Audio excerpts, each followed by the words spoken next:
마태복음 11장 2절에서 19절 말씀입니다.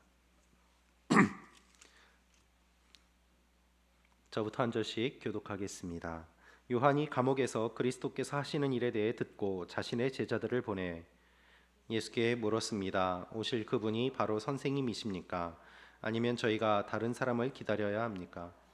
예수께서 대답하셨습니다. 돌아가서 너희가 여기서 보고 듣는 것을 요한에게 전하라. 보지 못하는 사람들이 보고, 다리를 저는 사람들이 걷고, 나병 환자들이 깨끗해지며, 듣지 못하는 사람들이 듣고, 죽은 사람들이 살아나고, 가난한 사람들에게 복음이 전파된다고 하라. 나로 인해 걸려 넘어지지 않는 사람은 복이 있다. 요한의 제자들이 떠나자 예수께서는 사람들에게 요한에 대해 말씀하기 시작하셨습니다. 너희가 무엇을 보려고 광야로 나갔느냐? 바람에 흔들리는 갈대냐? 그렇지 않으면 무엇을 보려고 나갔느냐? 좋은 옷을 입은 사람이냐? 아니다. 좋은 옷을 입은 사람은 왕궁에 있다. 그러면 무엇을 보려고 나갔느냐? 예언자냐? 그렇다. 내가 너희에게 말한다. 그는 예언자보다 더 위대한 인물이다. 이 사람에 대해 성경에 이렇게 기록됐다.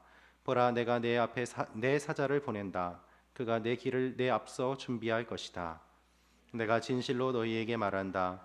지금까지 여인에게서 난 사람 중에 세례자 요한보다 더 큰 사람이 일어난 적은 없다. 그러나 하늘나라에서는 가장 작은 사람이라도 그보다는 크다.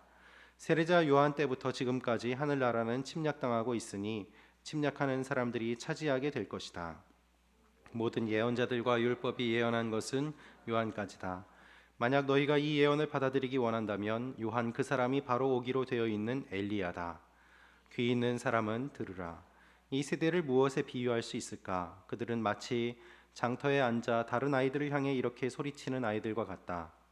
우리가 너희를 위해 피리를 불어도 너희는 춤추지 않았고, 우리가 애도하는 노래를 불러도 너희는 슬피 울지 않았다. 요한이 와서 먹지도 마시지도 않을 때는 사람들이 저 사람이 귀신 들렸다 하더니, 인자가 와서 이렇게 먹고 마시니 여기 먹보에다 술꾼 좀 보라. 게다가 세리와 죄인과도 친구가 아닌가 하는구나. 그러나 지혜는 그 행한 일로 옳다는 것을 입증하는 법이다. 아멘. 말씀을 위해 잠깐 기도하겠습니다. 아버지 하나님, 주님의 말씀을 듣습니다. 들려주시고 또한 깨닫게 하시고 반응하게 하여 주옵소서. 예수님의 이름으로 기도합니다. 아멘. 성경을 가져오신 분은 성경을 들어주시고요. 성경이 없으신 분은 오른손을 들고 한번 따라해 주십시오. 이 성경은 하나님이 나에게 주신 말씀입니다. 하나님의 말씀은 능력이 있습니다. 하나님의 말씀은 나를 변화시킵니다. 나는 이 말씀을 믿습니다. 아멘. 여러분의 고백대로 될 줄로 믿습니다. 예수님을 기다린 사람들 세 번째 시간으로 예수님을 확인한 요한에 대해서 보도록 하겠습니다. 여러분, 대림절 기간에 우리는 예수님을 만난 사람들을 살펴보고 있습니다. 예수님께서 태어나셨을 때 예수님을 기다린 사람은 없었습니다. 그런데 하나님께서는 시므온을 예비해 두셨습니다. 그는 매우 경건한 사람이었습니다. 그리고 성령의 인도하심을 받아 성전에 들어가 예수님이 요셉과 마리아와 함께 성전에 올라왔을 때 성령의 인도하심으로 주님을 만나고 그리고 축복하는 놀라운 복을 받았습니다. 하나님이 인간을 축복해야 되는데 인간이 메시아를 축복하는 그 놀라운 특권을 그가 받았던 것입니다.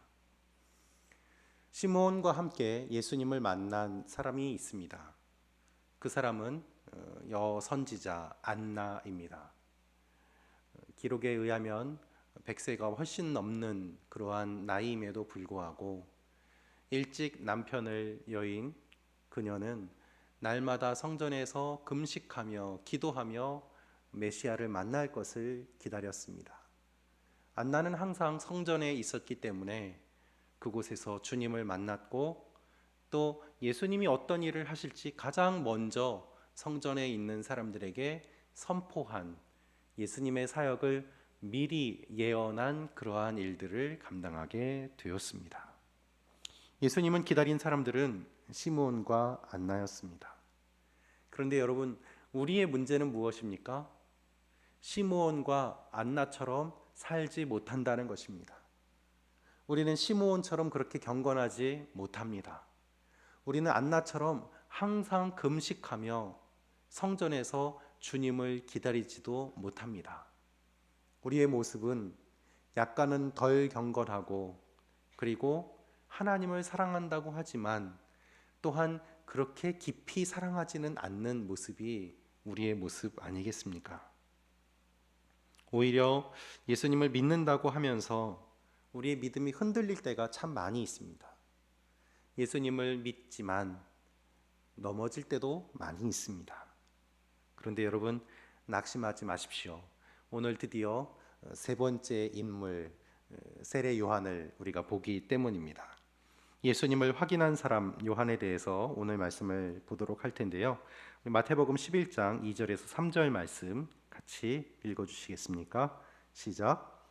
요한이 감옥에서 그리스도께서 하시는 일에 대해 듣고 자신의 제자들을 보내 예수께 물었습니다. 오실 그분이 바로 선생님이십니까? 아니면 저희가 다른 사람을 기다려야 합니까? 믿음은 위기 앞에서 드러납니다. 믿음은 위기 앞에서 드러납니다. 지금 세례 요한은 위기를 맞이했습니다. 세례 요한은 지금 그의 마음이 흔들리고 있습니다. 그가 처해 있는 상황과 환경 때문에, 또한 그가 들은 예수님에 대한 이야기 때문에 그의 믿음이 매우 흔들리는 것을 볼 수 있습니다. 그는 예수님을 의심했습니다. 그리고 자신의 제자들을 보내서 예수님께 확인하고자 합니다. 여러분, 어떻게 세례 요한이 예수님을 의심할 수 있습니까? 예수님께 세례를 베풀었지 않습니까? 예수님을 모르는 관계도 아닙니다. 예수님이 어떻게 잉태되었는지 요한은 예수님의 친척으로서 아마 성장하면서 많은 이야기를 들었을 것입니다. 그리고 요한이 먼저 사역했고, 그리고 요한이 예수님께 세례를 베풀기 전에 세상 죄를 지고 가는 어린 양이다라고 이야기를 했고 세례를 베풀었습니다.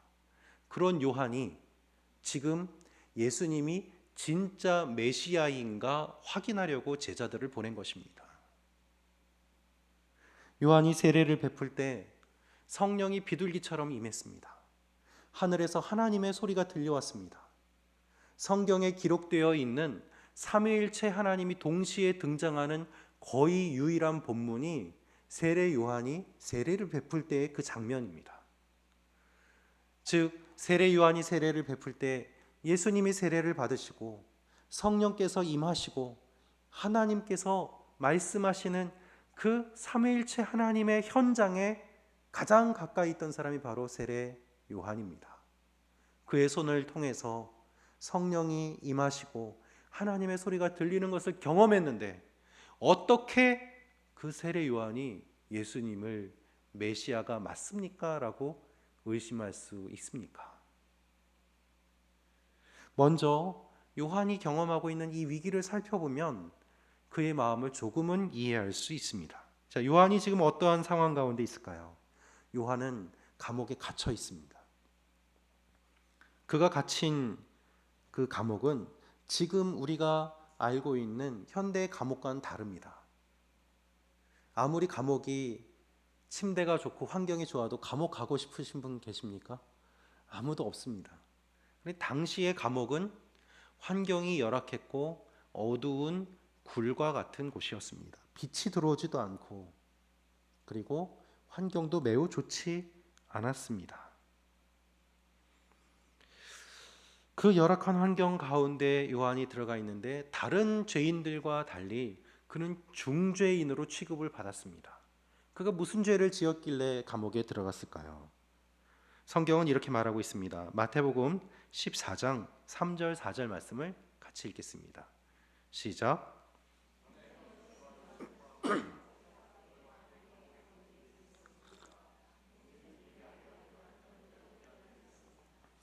요한은 헤롯에게 그 여자를 데려간 것은 옳지 않다라고 여러 번 말했습니다. 헤롯이 당시에 그 이스라엘 전역을 통치하고 있었는데 헤롯이 자기의 동생의 아내와 결혼했습니다. 이것은 유대의 법에 어긋나는 것이었습니다. 그런데 더 문제는 무엇인가 하면 헤롯도 부인이 있었고 그리고 헤로디아도 남편이 있었다는 것이죠. 각각 가정이 있었는데 둘이 서로 좋아서 서로의 배우자와 이혼하고 결혼을 했습니다. 그 일에 대해서 세례 요한이 이것은 옳지 않다라고 여러 번 말을 한 것입니다. 그 말을 듣자 헤롯은 자신의 정치적인 지위가 흔들릴 것을 염려했습니다. 왜냐하면 당시에 세례 요한은 많은 사람들이 따랐기 때문입니다. 그 요한이 자신이 결혼한 것에 대해서 비판을 하자 정치적인 입지가 흔들릴 것을 걱정한 헤롯은 요한을 어떤 의미에선 정치범으로 감옥에 집어넣은 것입니다. 그리고 요한은 일반 죄수보다 더 혹독한 환경에서 지낼 수밖에 없게 된 것이죠. 그런데 더 큰 문제는 무엇인가 하면 감옥에 갇힌 것이 아닙니다. 요한에게 들려오는 예수님에 관한 이야기가 더 문제였습니다. 사람들이 예수님이 사역하시는 모습을 보면서 요한에게 예수님이 이렇게 한다라고 이야기를 전해주는데 그 이야기를 들으니까 요한의 마음이 불편했던 것입니다. 의심할 수밖에 없는 마음이 들었습니다. 내가 세례를 주었는데 이분이 정말 메시아가 맞는지 확인하고 싶은 마음이 들 정도로 그의 마음이 매우 심하게 흔들렸던 것입니다. 그래서 제자들을 보내 확인합니다. 정말 메시아가 맞습니까? 라고 말이죠. 만약에 확인하려고 보냈는데 메시아가 아니라면 어떻게 할까요? 아마 요한은 그것보다는 혼자 고민하는 그 문제를 해결하기 위해서 직접 확인해야 되겠다라는 마음이 더 컸던 것 같습니다. 그래서 스스로의 믿음을 확인하기 위해 제자들을 보내 예수님께 물어보는 것입니다. 요한의 제자들이 예수님께 질문을 합니다. 오실 그분이 바로 선생님입니까? 아니면 다른 사람을 또 기다려야 됩니까? 라는 것이죠. 여러분, 이 질문은 부드럽게 표현했지만 매우 신뢰되는 질문입니다. 그렇죠? 스스로의 믿음 없음을 그대로 드러내는 말입니다. 이 질문을 다른 말로 하면 다음과 같은 내용이에요. 예수님이 진짜 메시아입니까? 예수님 진짜 맞습니까? 아니면 다른 사람 찾아봐야 됩니까? 라는 것이죠. 예수님이 하시는 거 보니까 메시아 같지 않습니다. 그래서 확인하러 왔습니다. 이러한 뉘앙스가 요한의 제자들이 던진 질문 가운데 들어있는 것입니다. 요한은 예수님의 소식을 들었습니다. 많은 고민을 했습니다. 그리고 제자를 보냅니다. 오죽하면 제자를 보냈겠습니까? 그동안 요한이 많은 고민을 했다는 증거죠. 그럼 요한은 왜 이렇게 고민을 했을까요? 왜 그의 믿음이 이렇게까지 흔들렸을까요? 요한은 다음과 같은 예수님의 이야기를 들었습니다. 몇 가지 이야기들인데요. 예수님이 세리와 죄인들과 함께 지낸다는 이야기를 들었습니다. 메시아가 어떻게 죄인들과 함께 있을 수 있을까? 요한은 그렇게 생각을 했었던 것 같습니다. 또 요한이 들은 예수님의 이야기는 무엇인가 하면 예수님이 먹고 즐긴다는 거예요. 사람들하고 어울려서 먹고 즐긴다. 정말 메시아가 맞을까? 요한이 선포한 강력한 메시지가 있었죠. 회개하라, 천국이 가까이 왔다. 물론 예수님도 회개하라고 선포하셨습니다. 그런데 예수님이 자기가 선포한 것과 같은 그러한 강력하게 개혁을 하려고 하는 모습이 잘 보이지 않았습니다. 그리고 이 로마의 정치가들, 유대의 정치가들, 권력을 잡은 사람들과 투쟁을 해서 세상을 바꾸어야 될 것 같은데 예수님이 그렇게 하시지 않는 거예요. 요한이 생각하는 메시아와 예수님이 보여주시는 모습이 너무 다르니까 요한은 예수님이 정말 메시아인지 확인할 수밖에 없었습니다. 의심하고 갈등합니다. 요한이 들은 이야기가 어두운 감옥에 있는 그 상황과 맞물리면서 예수님에 대한 깊은 의심과 불신을 가져오게 되었다는 것입니다. 여러분, 의심이 드는 것은 나쁜 일이 아니에요. 누구나 그렇게 의심할 수 있습니다. 환경이 어려워지고 좋지 않은 말을 듣게 되면 의심할 수밖에 없지 않습니까? 환경이 좋지 않으면 내 마음이 약해집니다. 그런데 거기에 누군가가 한마디 탁 던져요. 교회 열심히 안 나와서 그래. 봉사 쉬어서 그래. 그러면은 정말 그런가 하여 내 마음이 그 한마디에 흔들리고 무너질 때가 얼마나 많이 있습니까? 여러분, 아담과 하와도 사탄의 말 한마디에 마음이 흔들리고 믿음을 잃어버리고 불순종을 하게 되었습니다. 항상 작은 것에서 시작됩니다. 항상 작은 말에서 시작됩니다. 문제는 의심이 생기는가, 그것이 문제가 아니라 그것을 어떻게 푸는가, 어떻게 해결하는가예요. 요한은 정면 돌파를 했습니다. 예수님께 자신의 제자들을 보냈어요. 직접 확인할 수 없으니 제자들을 보내서 이야기를 들어야 감옥에서라도 편안하게 지낼 수 있겠다라고 생각을 했습니다. 요한의 제자들이 질문하자 예수님이 이렇게 대답하십니다. 너희는 요한에게 가서 이렇게 전해라. 그러면서 예수님 말씀하시죠. 마태복음 11장 4절에서 6절 말씀 같이 읽겠습니다. 시작. 너희가 여기서 보고 듣는 것을 요한에게 전하라. 보지 못하는 사람들이 보고 다리를 저는 사람들이 걷고 나병 환자들이 깨끗해지며 듣지 못하는 사람들이 듣고 죽은 사람들이 살아나고 가난한 사람들에게 복음이 전파된다고 하라. 나로 인해 걸려 넘어지지 않는 사람은 복이 있다. 예수님은 이렇게 말씀하세요. 너희는 요한에게 가서 전해라.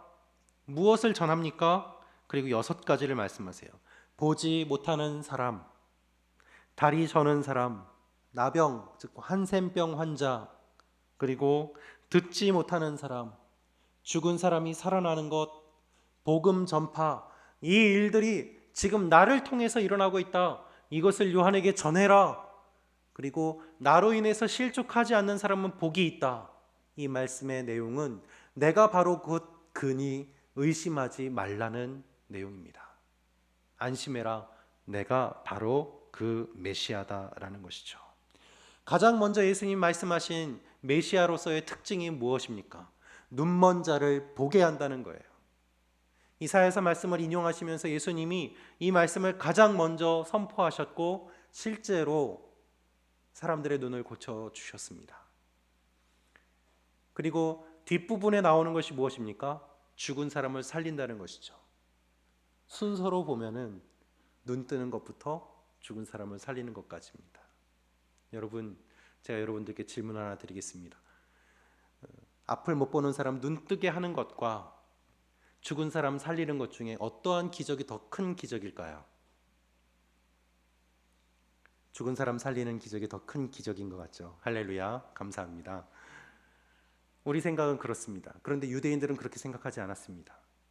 왜냐하면 구약의 선지자들 중에서 죽은 사람을 살린 선지자들은 있었습니다.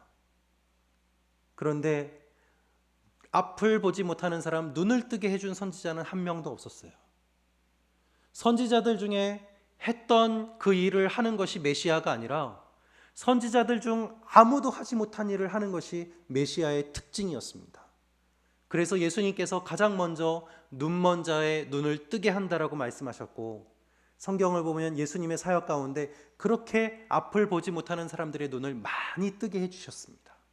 그것은 예수님이 메시아라는 증거였기 때문입니다.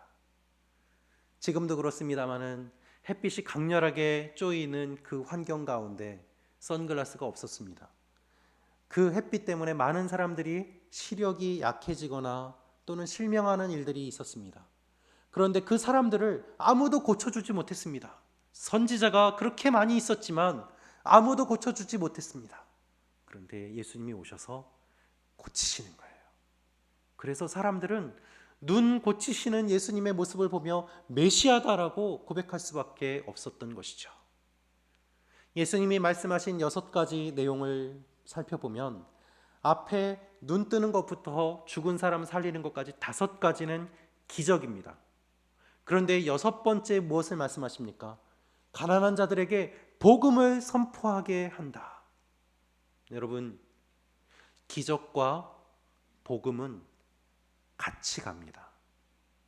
항상 예수님의 사역은 기적을 보여주시고 하나님 나라를 선포하시거나 하나님 나라를 선포하시고 기적을 보여주셨어요.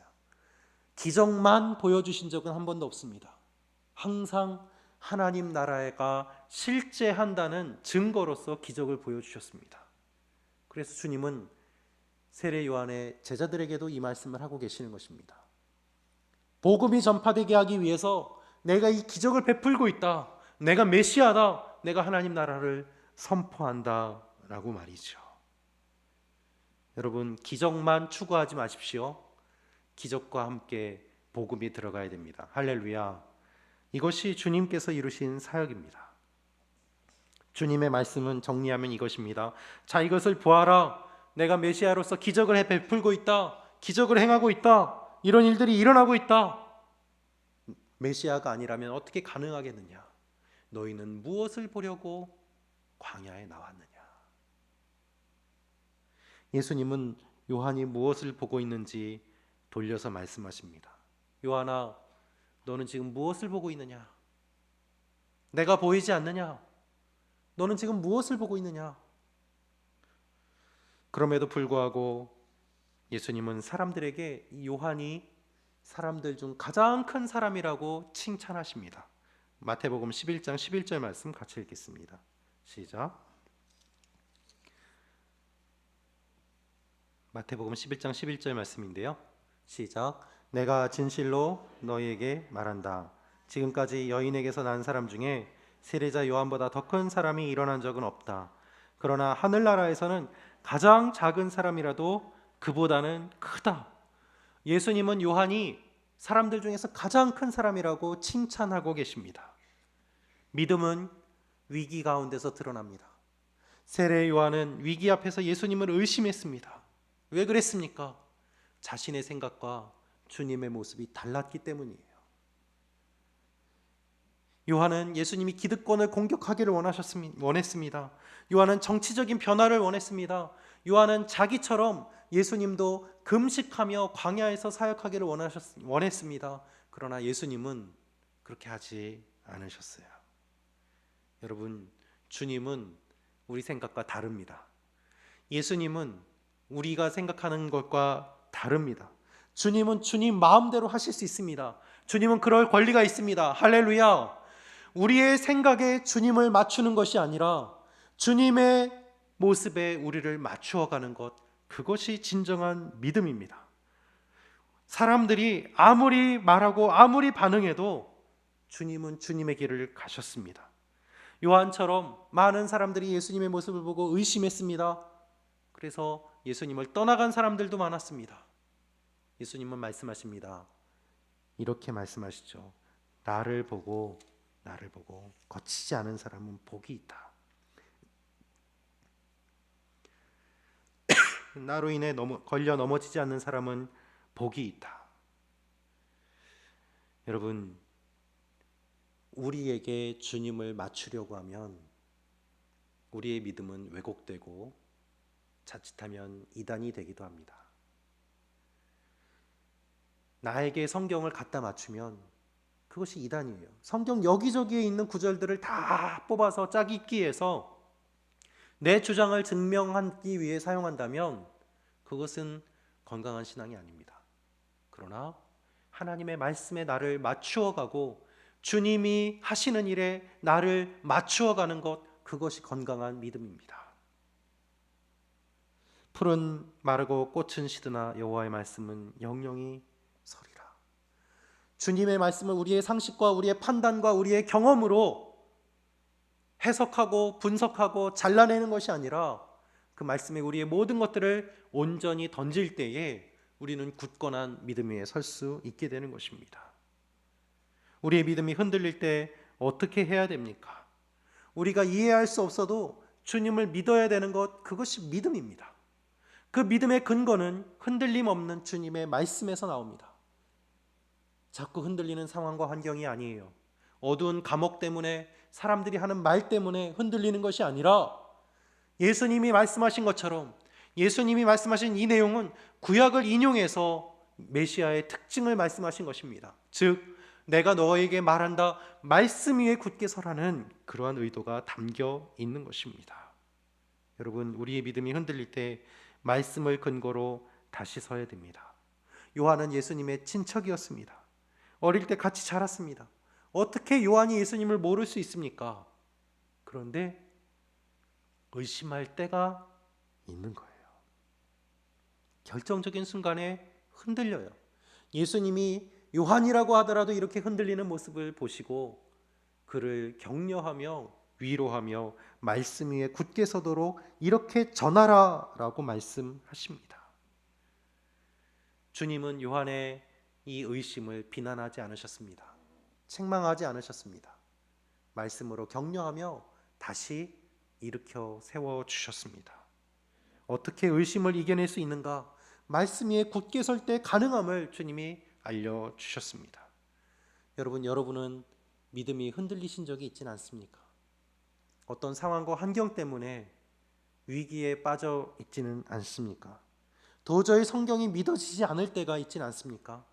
한때는 열심히 교회 봉사도 하고 섬기기도 하고 기도도 열심히 하고 예배도 드렸는데 어느 순간 하나님이 정말 계시나라는 생각이 들 정도로 우리의 믿음이 하나님에게서 갑자기 멀어지고 의심이 생기게 되는 일들이 일어나지는 않습니까? 내가 만난 하나님은 사라지고 언제 예수님을 믿었는가 싶을 정도로 그렇게 깊은 구덩이에 빠질 때가 있습니다. 주님, 왜 이렇게 하십니까? 왜 내 삶에 이런 일을 주십니까? 주님이 정말 계시다면 어떻게 이런 일이 일어납니까? 그런 일들이 우리에게 얼마나 많이 있습니까? 그럴 때 여러분 어떻게 하실까요?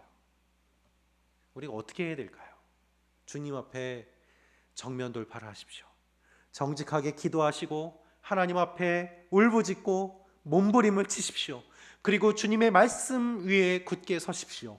그것이 의심을 이겨낼 수 있는 유일한 방법입니다. 말씀 앞에서 시간을 보내면 주님이 말씀하실 것입니다. 우리의 상황과 환경으로 판단하는 것이 아니라 주님의 말씀으로 주님께서는 우리를 책망하지 않으시고 위로하며 어떻게 이겨야 할지 인도해 주실 것입니다.